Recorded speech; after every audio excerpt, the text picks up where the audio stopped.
Ating pag-aaralan ang mga batas trapiko. Narito ang mga ilang simbolo sa kalsada. Tandaan natin ang mga ito at sundin.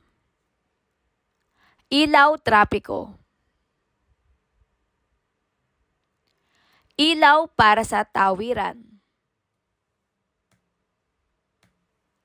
Pedestrian crossing o tawiran para sa tao. Pook ospital.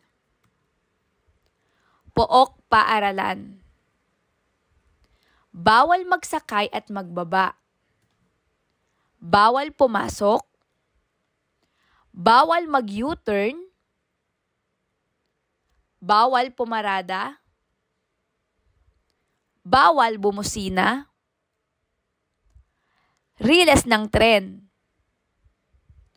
Madulas ang daan. Hinto. Tandaan, ang mga batas trapiko ay tinakda para gawing ligtas ang mga kalsada at pamayanan para sa mga mamamayan. Dapat tayong sumunod sa babala at batas trapiko upang maging maayos ang ating pamayanan at maiwasan ang aksidente.